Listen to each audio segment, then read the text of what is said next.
You're understanding that you are source energy expressing through these physical bodies.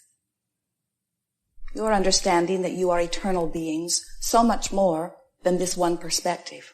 But oh, what a glorious experience it is when you allow your physical human personality to be vibrationally attuned to your source energy. It just does not get any better than that.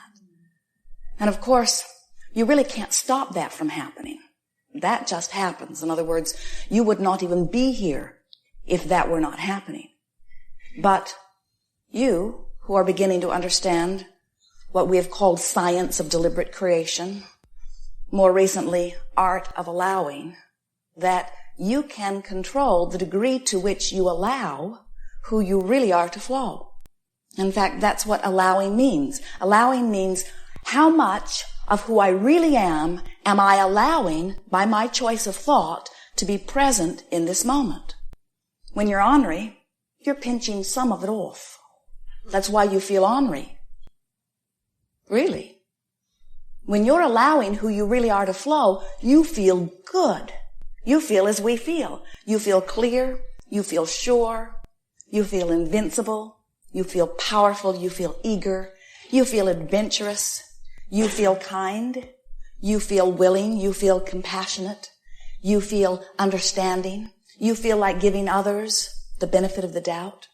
When you're edgy, when you're ornery, when you're feeling a little vulnerable, or when you're feeling defensive, when you're feeling guilty or blameful, when you're feeling fearful, these feelings are indications that you're pinching off who you are. And it's no wonder you feel bad.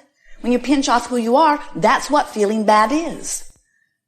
Instead of saying, I think I feel bad because you said such and such to me, or I think I feel bad because outside circumstances have happened in this way, we would like you to stop for a moment and say, oh, wait a minute.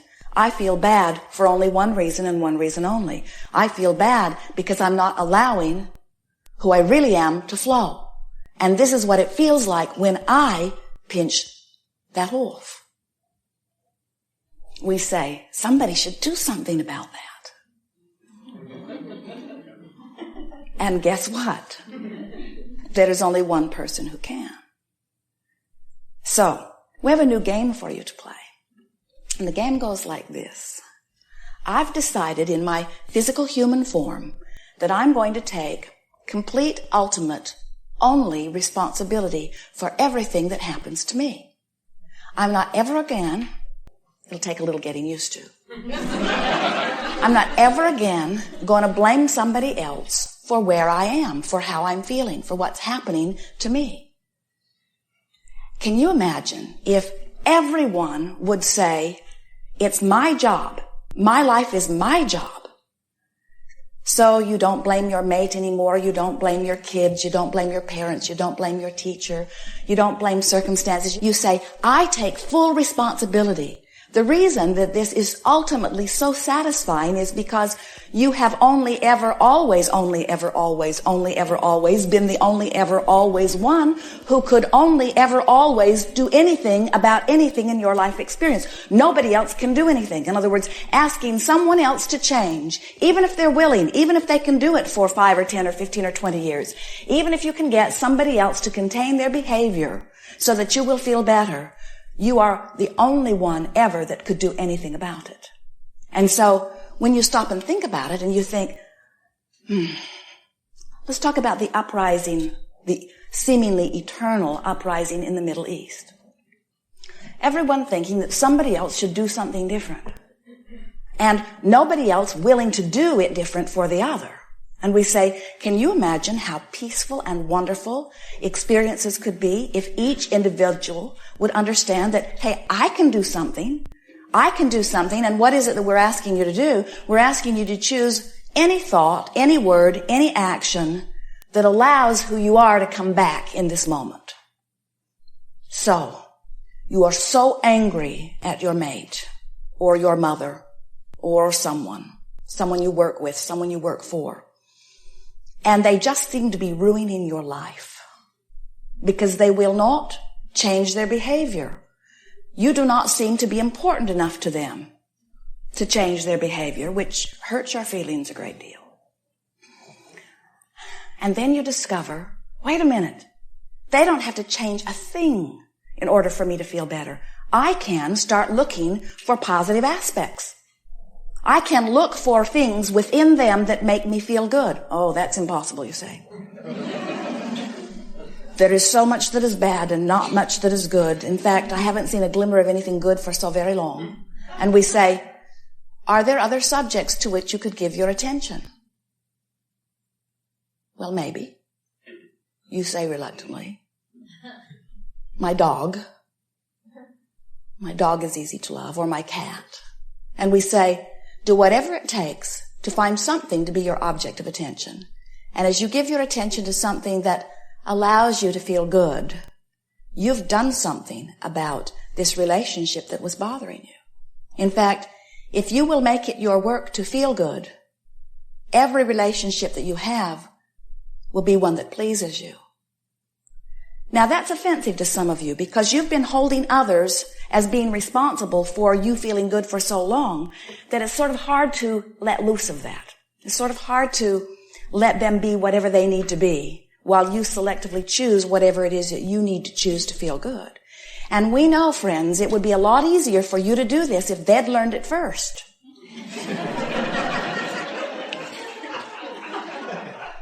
But you can't wait for them to figure this out. And you don't need to, because once you figure it out, your life is going to feel so much better.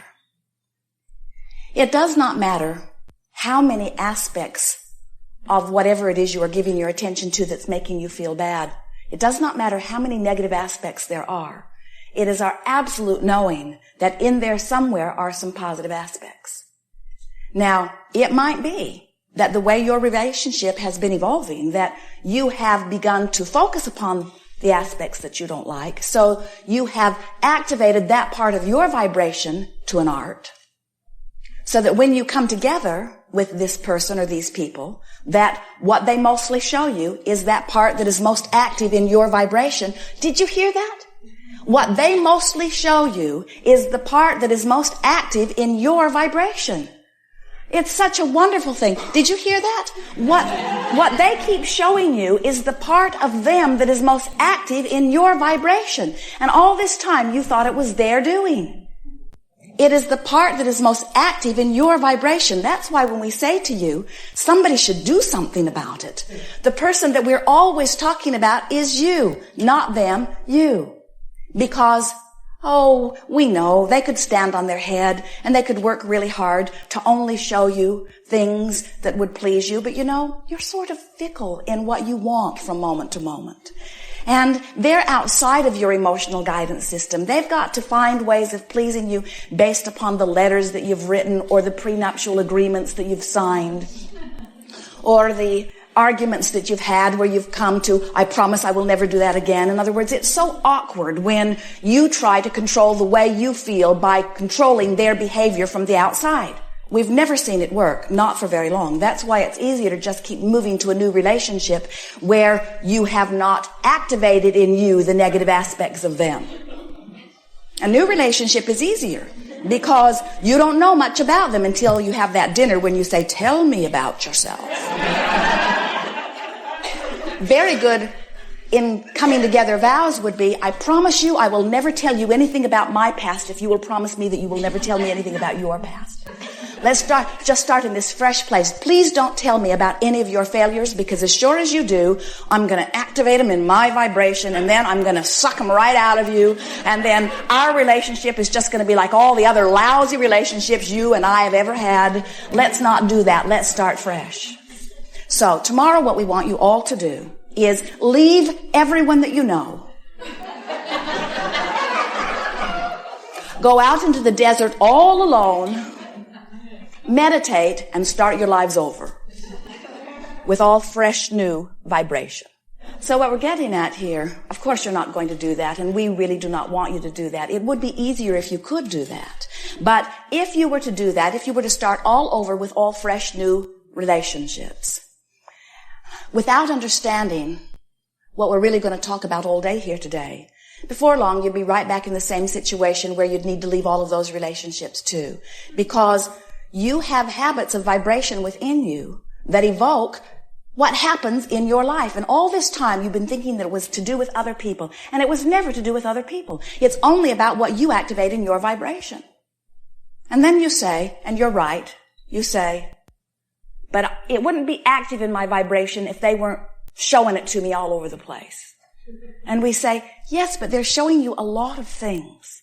If you will be more selective in your sifting, if it will matter more to you how you feel than anything else, then what your experience will be is one of bliss. Because as you look at a relationship that has been happening for a while, and you deliberately look for things that make you feel good, and you practice looking at things that make you feel good until you activate within yourself that vibration, then what happens is those people that you are interacting with literally rise to match your vibration. We're not kidding you about that. You've seen it sometimes with children. You'll see a child with one person behave one way and the same child with another person behave entirely differently. And you say, I cannot even believe that that is the same child.